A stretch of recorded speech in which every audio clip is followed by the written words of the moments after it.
The war was almost over, but the sky was still burning. Smoke covered the stars, and the ground was shaking from the last attack. Among the broken ships and dead machines, something moved slowly. A tall shadow stepped out from the fire. Her name was Zaraya, and she was not human. She was a warrior from the Valari race, known for their strength and size. Her body was covered in silver armor, her arms strong enough to break steel. But today she was not here to fight. She was searching for life. She heard a sound, a soft cough. She followed the noise and saw a broken escape pod half buried in the dirt.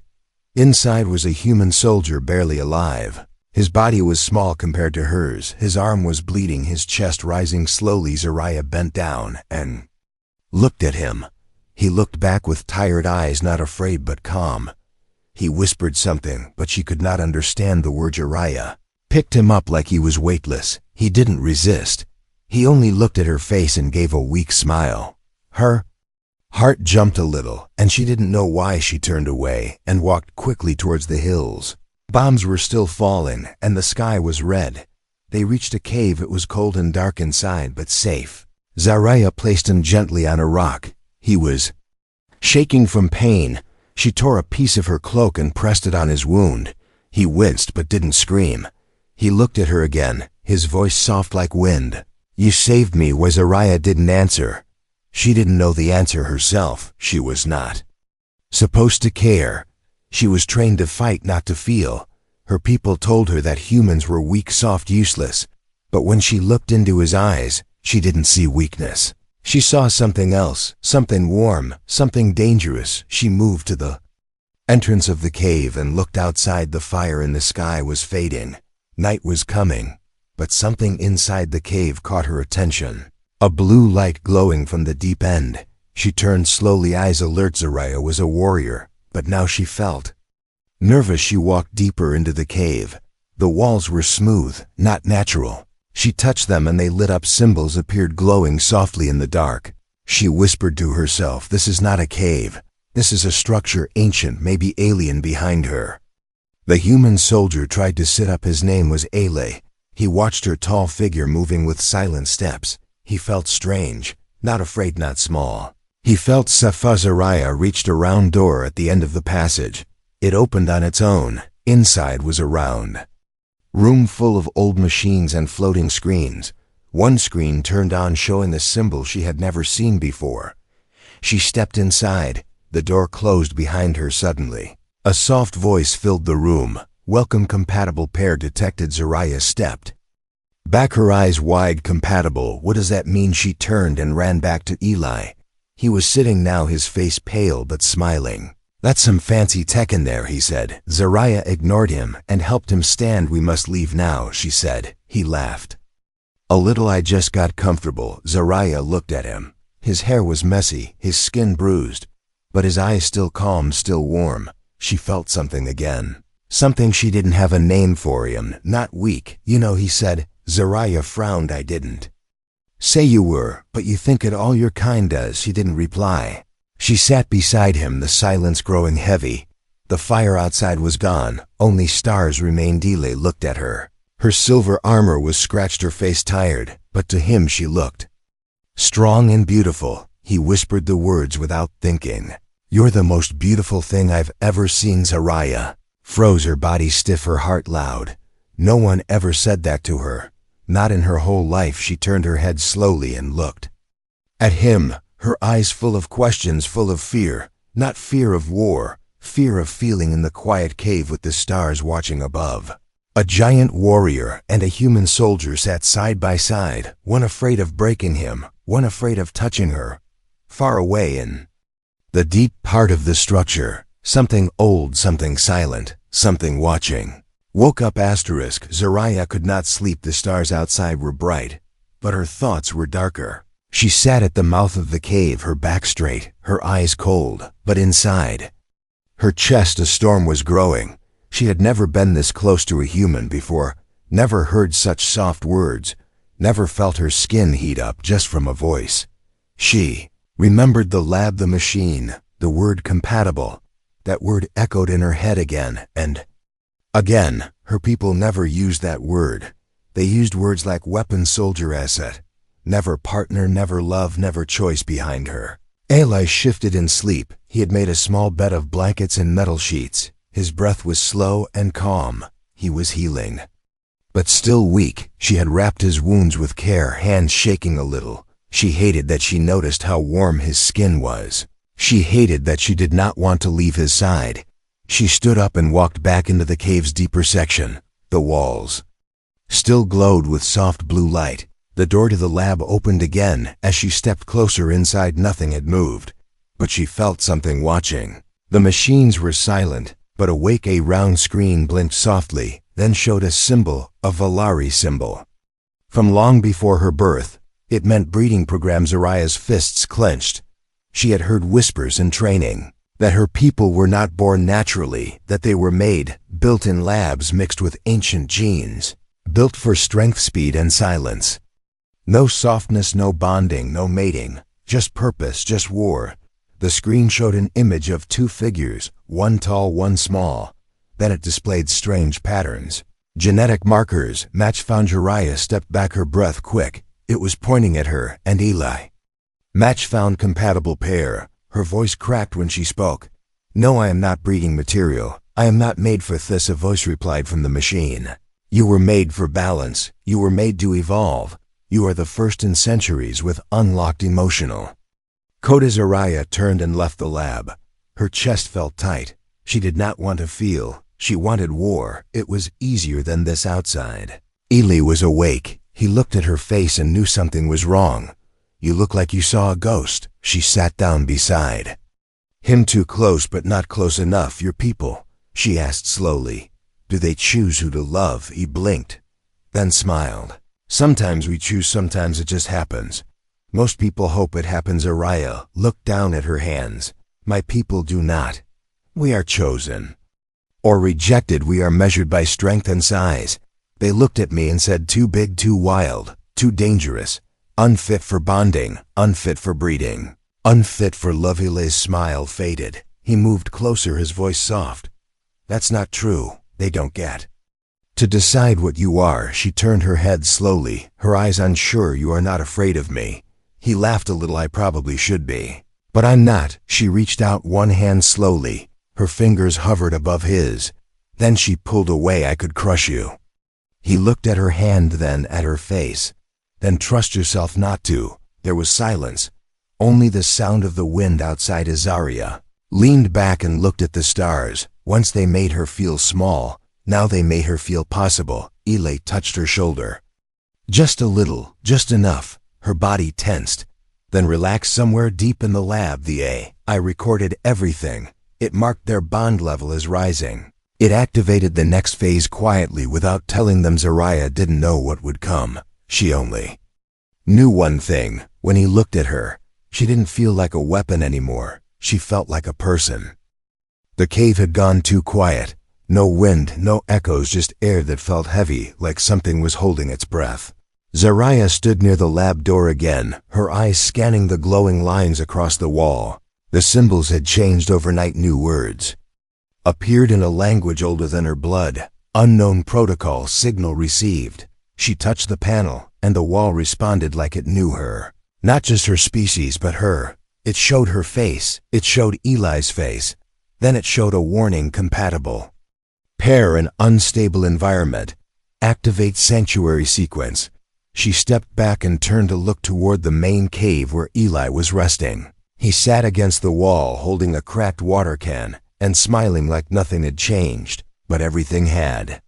He had no idea that something deep inside the structure had marked them, watched them, prepared for them. Zariah returned to him slowly, her face unreadable, her steps silent. He looked up at her and grinned. Did you find more glowing walls, or just more secrets? She sat down beside him, close enough to feel his warmth, but far enough to hide her fear. Something is moving in the deep layers of this place. Not just machines, something older. Eli leaned forward, his interest clear. Older than your people. Zariah nodded slowly. Much older. This is not a lab made by Valari hands. It's a remnant, a nest for something else. He didn't laugh this time. The air was colder now. Even he could feel the shift. The cave was not just a place anymore, it was watching. Soft vibration passed through the floor. They both felt it, not loud, not sudden, just steady, like a heartbeat. Zarya stood again and walked back to the door. This time Eli followed her. He limped slightly, but didn't stop. They stepped through the door together. The room had changed. Screens floated in the air, showing images that flickered like broken memories. Stars being born, planets dying, and then a moment that stopped them both. A large alien figure standing beside a human figure, hand in hand, symbols wrapped around them. The screen called them something. Seed pair chosen. Anchor Eli looked at Zarya, then back at the screen. Is this some kind of matchmaking system? Zarya shook her head slowly. This is not about love. This is about survival. A machine rose from the center of the room. It was tall, made of dark crystal and metal veins. It spoke without sound, its voice inside their minds. You have been chosen to reawaken balance. Strength and heart must join again. You are not the first, but you may be the last. Zarya stepped back, her pulse rising. I didn't agree to this. We didn't choose this. The voice responded calmly. The world chooses what the mind cannot. You are not bonded yet, but the bond has begun. Eli looked at her. Zarya, what is it trying to do? She didn't answer. She couldn't, because somewhere deep inside her chest, she wanted to know the same thing. Machine lowered again, and a small door opened in the wall. Inside was a single room, circular, with a bed-like platform and soft blue lights. A voice whispered inside again, bonding chamber ready. Zarya's face hardened. She turned away and walked out of the lab without a word. Eli followed her, but slower this time. His thoughts loud in his head. What did they walk into? Why them? Why now? Outside the cave the sky had changed. 3 moons were rising, but there was something else now. Far in the clouds, a blinking red light. A ship. Zarya saw it too. She recognized the design. It was Valari. Her people were coming. We have to leave, she said. Eli looked at her confused. But this place, this bond, it wants us to stay. She grabbed his arm, not rough, not soft, but certain. Then it is lying, because if we stay, they will tear us apart far below the cave, deep in the earth. The machine spoke once more, not to them, but to itself. Initiate trial phase. Let them run. Let them choose. Let them become asterisk. The cave was behind them, now swallowed by dust and silence. Zarya moved fast across the rocky field, her armor dull with ash. Eli ran beside her, limping slightly, but refusing to stop. Above them, the sky cracked with thin lines of purple light. Valari scout ships, silent, sharp, scanning everything. She knew they would find the cave. They would find the lab. They would find the signal. And if they found her, if they found him, they would not ask questions. They would erase them. Zarya stopped behind a large black stone and motioned for Eli to stay low. He dropped to the ground, breathing hard. We can't outrun ships. She looked at him, then at the sky. We don't have to. We just have to disappear. She tapped her wrist and a small device blinked, a cloaking patch, one left. It would hide heat and motion, but only for a short time. She peeled it from her belt and held it out to him. Put this on. Eli took it, but didn't move. What about you? She stared at him. I'm not the one they want. He shook his head. I'm not leaving you out here. You're too important. She turned her eyes away. I'm not important. I'm a mistake they want to erase. The sound of engines drew closer. She could feel the vibration in her teeth. She didn't argue again. She simply pushed the patch onto his chest and activated it. He faded from view. The air shimmered where he sat. Now silent, now hidden. She stood tall and walked away from him, toward the open space, toward the danger. Her steps were slow, deliberate. She raised both hands in the air and waited. A ship lowered, small, fast, made for capture, not kill. It hovered, then opened. 3 Valari warriors stepped out, their armor clean, their eyes empty. The one in front spoke. Zarya 7. You are out of position. You are carrying human scent. Where is the asset? She said nothing, her jaw locked, her heart silent. The warrior moved closer. Give us the human, and we will let you return. He is nothing. You are Valarish. Looked him in the eye. Not anymore. He raised his hand to strike her. A warning gesture. But before he could touch her, The ground cracked. Eli threw a sharp rock at the warrior's helmet. It bounced uselessly, but it was Zariah moved 1 punch 2-3. The warriors dropped like broken statues, fast, precise, but not dead. She turned to Eli, her voice full of thunder. Why did you do that? He pulled off the cloaking patch and stood. Because I trust you, and you're not dying. For Mesh stared at him, breathing hard. His face was covered in dust and sweat, his hands shaking, but he stood beside her like a soldier. She turned away quickly and whispered, "Foolish human, they found a broken shelter. In the rocks, an old supply pod from some forgotten war. Inside it was dry and dark. The roof was bent, but it was shelter." Zariah sat with her back against the wall. Eli sat beside her. Neither spoke for a while. The silence between them was thick, not cold. After a while he spoke back. "There. You hesitated." Why? She looked down at her hands. "Because I was trained to obey. But when they told me to give you up, I couldn't move." He looked at her. "That's called choice." She looked up at him, her eyes not sharp but wide. "I was not made to choose, but today I did." They sat quietly again. The night wind outside made soft whispers. Eli's body shook slightly. The run had drained him. She saw it, and for the first time, she reached out. Her hand touched his shoulder. Slow, careful, like she was touching something rare. He looked at her, but didn't speak. She leaned closer. Not much, just enough to shield him from the cold wind. Her body was large, strong like stone, but now it felt like protection, not a cage. He leaned slightly into her side, not in fear, but in peace. For a long time they sat like that, a soldier, a weapon, and something in between them, soft, unspoken, real. Far above, the Valari ship rose into the night, searching, scanning, failing, and far below, in the earth, the ancient machine whispered again. "Trust confirmed. Phase 2 unlocked."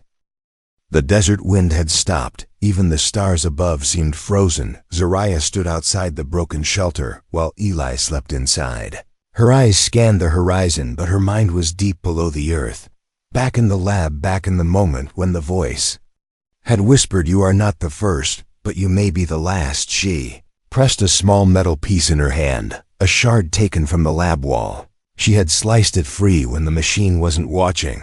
Or maybe it was always watching. She didn't know anymore. The shard glowed faintly, showing her own face, then changing, showing another, a Valari woman, strong, wide-shouldered, but with softer eyes. Then a human male beside her, holding her hand. Then both gone in a flash of light. Zariah tightened her grip. The program had existed before. It had failed before. The others didn't survive. Or maybe they were erased. She stepped back inside the shelter. Eli was half awake, his eyes opening slowly. He smiled when he saw her. "You didn't sleep again." She shook her head. "I don't need rest like humans." But she didn't say what she really meant. She was afraid to close her eyes. Afraid of the dream she kept seeing, the lab, the machine, and a voice saying, "You were not born, you were built." She sat beside him and pulled something from her belt, a round disc, small and old. She placed it on the ground between them. A map bloomed in soft blue light. "What?" That Eli sat up straighter. "This is where we were created." She pointed to a large red mark, the forge of balance, the first and last breeding core. Eli stared at it. "That sounds like something from a nightmare." Zariah nodded slowly. "It is. It's where they decided which genes would live, which ones would die, who could breed, who could not. Strength was praised, emotion was cut. Those who felt were destroyed, those who obeyed were cloned." He looked at her. "Did you ever feel anything before?" Mesh looked at him, then away. "Once, when I was young. There was another like me." She smiled once, only once, and then she was gone. The next day, they said she was defective. Eli didn't speak. He reached out slowly and placed his hand on hers. Just a touch, not strong, not soft, just there. She didn't pull away. The map shifted again, new information rising. Files once locked, now open. File name, pair 12, compatible human, and Valari. Test result, unstable, emotional overload, termination. Order at. Zariah stared at it. "They tried this before, they failed." Eli looked at her. "But you're different." She nodded slowly. "I should not exist. My emotional code was buried, suppressed. But your presence is waking it up." Her voice was quiet now, almost unsure. "I don't know what's happening to me. I feel, I dream, I want things. And it's changing my body, he blinked, changing how she looked down at her arms. The armor didn't fit the same. Her body was still strong, but the edges were softer, her skin warmer, her senses sharper. I was built for war, but something is rewriting the design. Eli watched her, not like a machine, not like a weapon, but like a person. Do you want it to stop? She thought for a long moment. Ben shook her head. No, because when I'm like this, I don't feel alone outside. The stars began to move. Something dark was flying overhead. Not Valeri, not human. Zariah stood, eyes scanning the sky. Then she turned to Eli. We have to go now. Why? That thing is not Valeri. She nodded. It's older. It belongs to the forge. Map pulsed. Red new text appeared. Final protocol active. Bring the pair home. Zariah's heart felt heavy. Home. She had no home. But the forge was calling. Eli stood beside her. His hand brushed against hers. She didn't flinch. She let it stay. Let's go then, he said quietly. Let's find the truth. Even if it breaks you. Zariah didn't speak, but her hand tightened around his. Far away, beneath the ground in chambers older than memory. The machine watched and waited. The program was working. Asterisk. The sky turned violet, not with sunset, but with heat.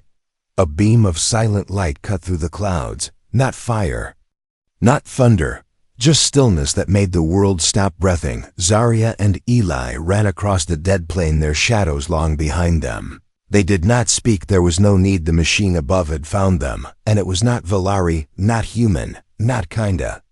Loud tone rang through the air. It came not from the sky, but from within them. Zariah staggered for one moment. Her heart skipped. Her muscles pulled tight. She had felt this before in training chambers, where they used light to trigger obedience, but this was different. This light didn't tell her to obey. It told her to open, to feel, to bond. She collapsed behind a large stone. Ayla dropped beside her. What's happening? She pressed her hands to her chest. The machine, it's activating something inside me. Lee looked at her face. It was pale. Sweat rolled down her neck. Her eyes were wide, not with fear, with confusion. She looked at him. Something is trying to merge us, cell by cell. It's not waiting for our choice, it's forcing the bond. Ground cracked below them. A plate opened. Smooth metal, a chamber underneath. Lit in soft blue and green. Zariah's voice shook. That's not natural. That's made for us before they could move. The stone beneath them gave way. They fell into light. Then silence. When they woke, the air was warm. Too warm. The floor soft. The walls pulsing like breath. Eli sat up first. His body healed, his pain gone. But his thoughts were blurry. He saw Zariah standing in front of a mirror that wasn't a mirror.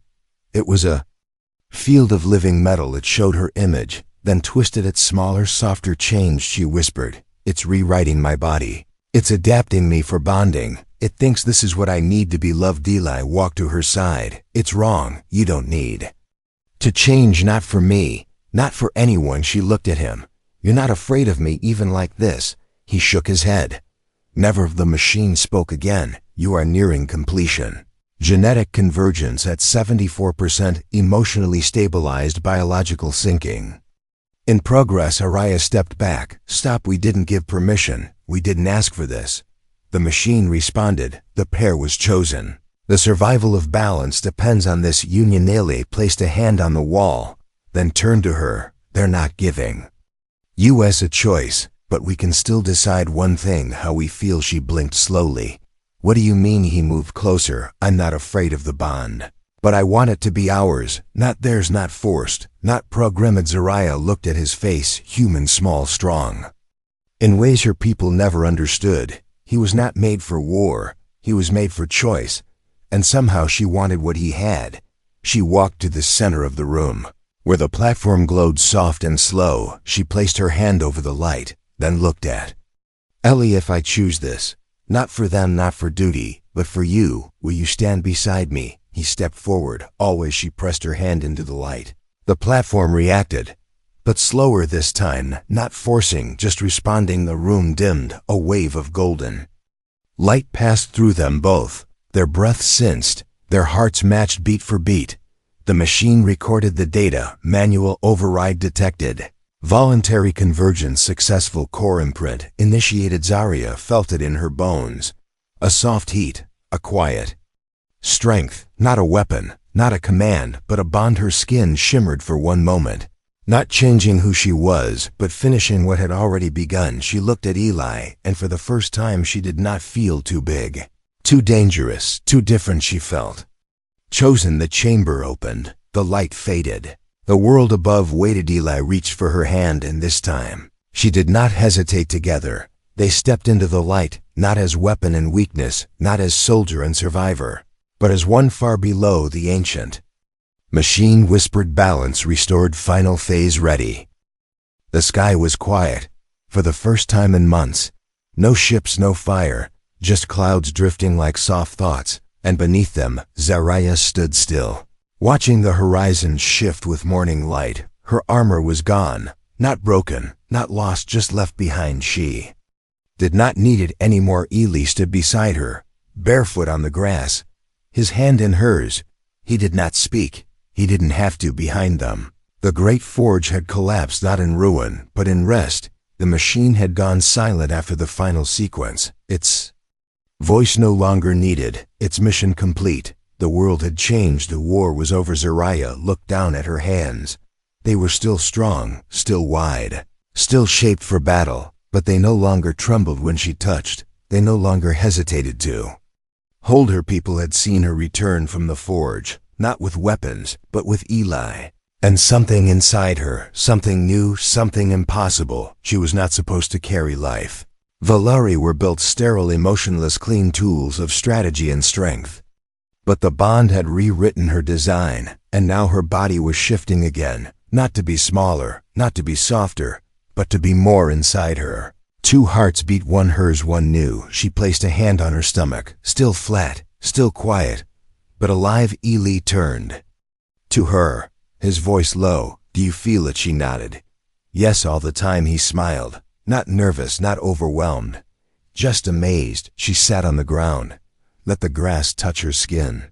Let the sky see her without armor, without fear. Others had come, Valari scouts, leaders.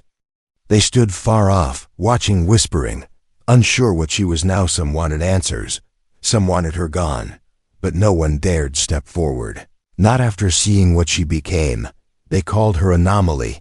Some called her traitor, but others, they called her first. Zarya looked at Eli. Do you think this was fate? He sat beside her. I think fate is just what happens when people choose love over fear.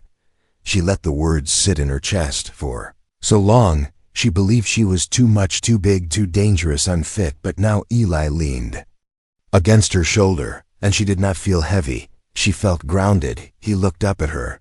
So what now? She looked at the valley below. We live, we teach, we show them what they forgot. He nodded. You think they'll accept it? She smiled, a small, strange smile that came from the place she once thought didn't exist. They won't have a choice. This is not the end of a war. It's the beginning of evolution. A soft wind passed over them, carrying dust, light, and change behind them. The forge lit one last time. A single beam shot into the sky. No message, no threat, just light, a signal, a record. The universe had seen what they did. Zarya stood, her shadow long, her eyes bright. She was still made of steel, still cut from power, but now she was also made of choice, of warmth, of bond. She had thought love was for others, for smaller ones, for quieter lives. But standing there, with Eli by her side and life inside her, she knew the truth. She was not too big for love. She was just waiting for love to be big enough for her.